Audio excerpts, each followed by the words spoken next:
Lesson 2-4, Graph Polynomial Functions.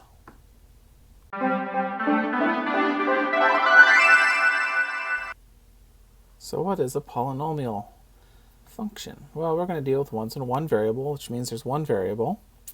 And there are powers or exponents on that variable. And all the powers are positive, such as this. This is a polynomial in one variable. Notice that part is quadratic, so quadratics are a type of polynomial. That is a polynomial. This one is not because the x is on the bottom. This would be like 2x to the negative 1. And that one's not because, well, it has the y. It is a polynomial, but not in one variable. The degree of a polynomial is the highest power of that variable. So what is the degree of this polynomial? Well, look at the exponents, and you want the biggest one. Right there, that 3. The degree is 3. We can classify polynomials by their type. Our degree, the degree gives us their type. The degree 0 is constant, such as y equals 2, which gives us a horizontal line when we graph it. If the degree is 1, it's linear, which we've done before. Y equals mx plus b gives us a line. If the degree is 2, it's quadratic. We were just graphing those in the last few lessons. Gives you a parabola. If the degree is 3, it's cubic, and the graphs look something like that, or maybe like that. If the degree is 4, it's quartic. It's more like that, or maybe it'll go like that. It looks kind of like a parabola, only the parabola is nice and rounded on the bottom. The quartic is rounded, but it's steeper. It bends quicker at the sides. Or it can have a bump in the middle. The graphs of polynomial functions all end pretty much the same way, based on the degree and leading coefficient. They'll always go towards infinity, that's up, or negative infinity, that's down, at either end of the graph. So if there's an even degree and leading coefficient is positive, so that means the a is positive, it'll look like that, kind of like a parabola. Now it might do other stuff in the middle, but we're worried about just the ends, what happens to the ends. The ends both go up. If the leading coefficient is negative, it's reflected over the x-axis and the ends go down.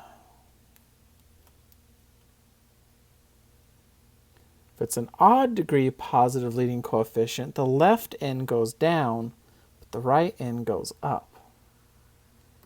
And if the leading coefficient is negative, it's reflected over the x-axis, so the left end goes up and the right end goes down.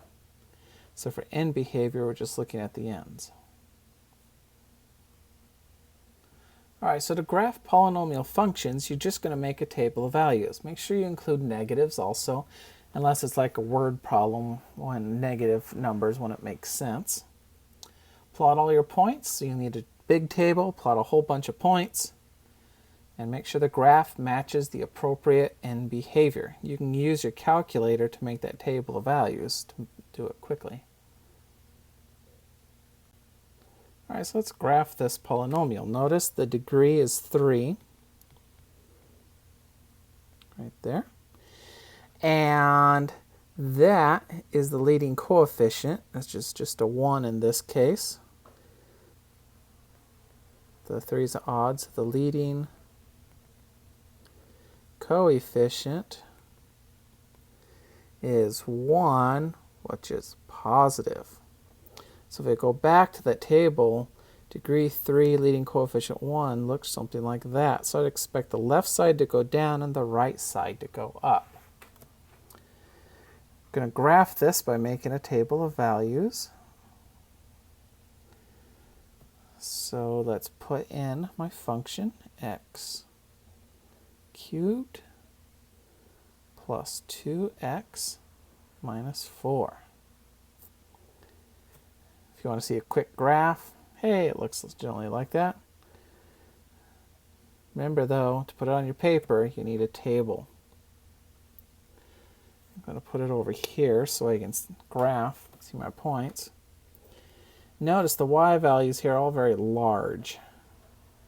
In fact, there's just 2 that fit on my graph, so maybe let's count by something other than 2. Or count by something other than 1 in the y.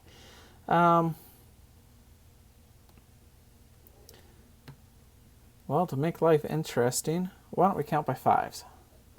5, 10, 15, 20, 25, 30. Remember, if you don't use 1s, you have to label your scale.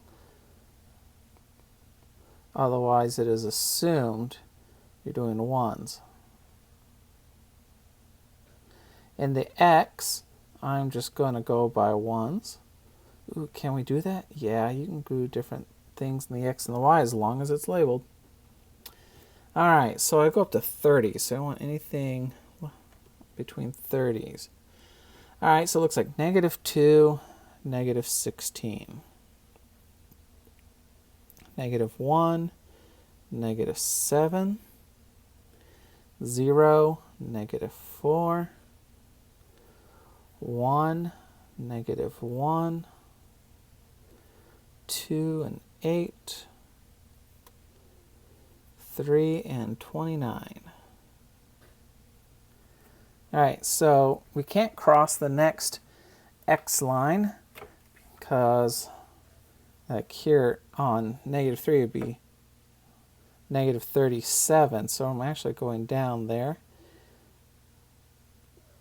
Just carefully make this beautiful curve. Goes through your points.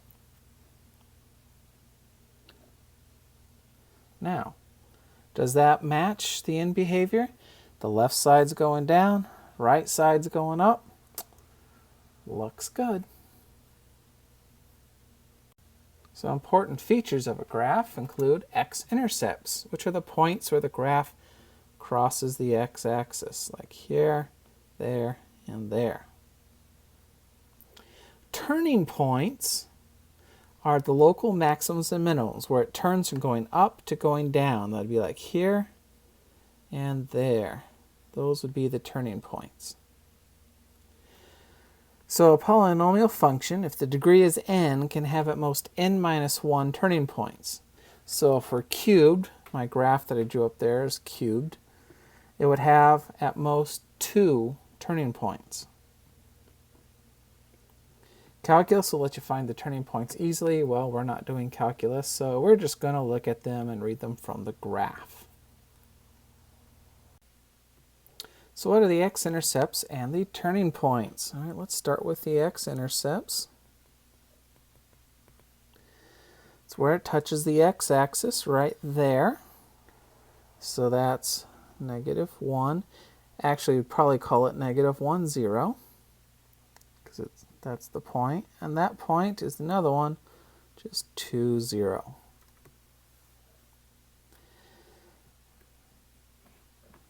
Notice at -1, the graph touches the x-axis but doesn't cross it. That's going to indicate, we'll use this probably the next lesson or in future lessons, that indicates that there are 2 zeros. It's repeated. Here where it crosses the x-axis, it's probably not repeated. All right, we also need the minimums. So it's a local minimums. Be right there, that would be a minimum.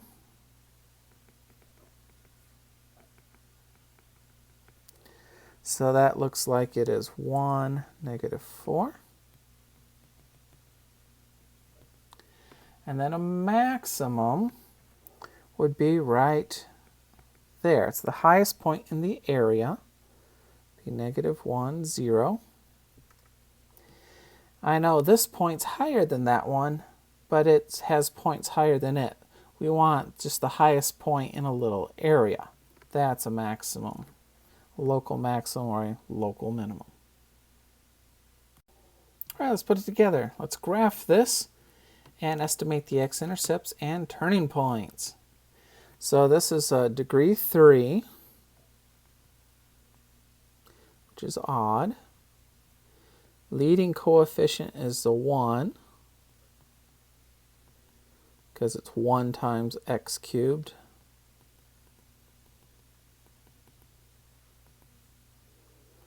And so that's positive, so the chart says it should look like that. Odd degree, positive leading coefficient. Let's use our calculator to make a table of values. Let's clear the one that's in there. So I have x cubed minus 2x squared minus x plus 2. If you want to see a quick graph, oh look, that's the general shape. Then our table. I'm going to move it over so I can see it.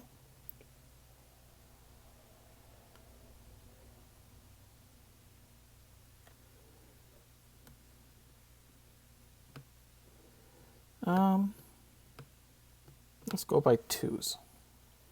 I'm going to go by 2's in the y. That way I get all the way from the negative 12 to the 8.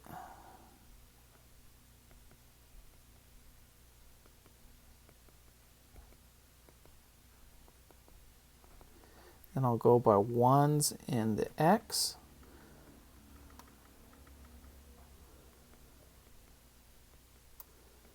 And remember to label it if you're doing anything other than 1's. So we have negative 2, negative 12, negative 1, 0, 0, 2, 1, 0, 2, 0, 3, 8, and then 4, 30, which is off my graph. So, don't you wonder what happens between 1 and 2? Well, on this calculator, if I go down to the bottom, I can type in a different x value, and it'll give me a y value. So if I put in 1.5, it says it's negative 0.6, or about there.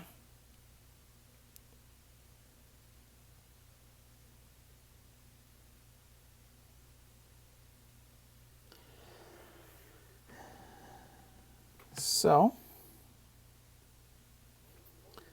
what do we have here? We have x-intercepts at negative 1, 0, and at 2, 0, and at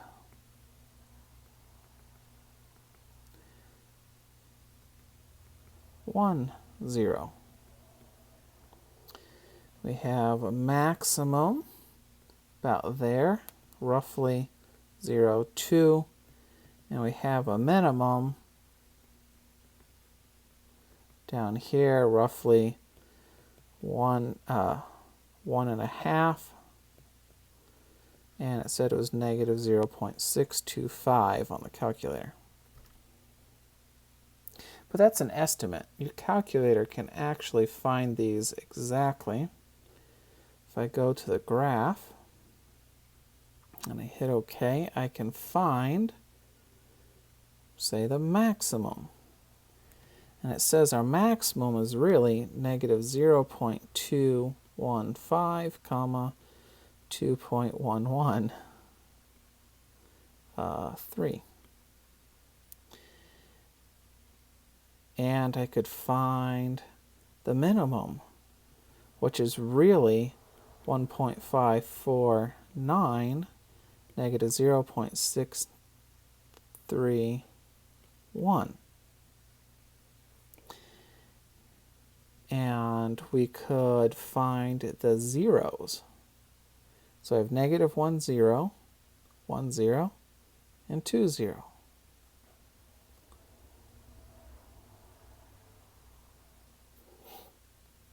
So we were close with our estimates. Calculator does better though.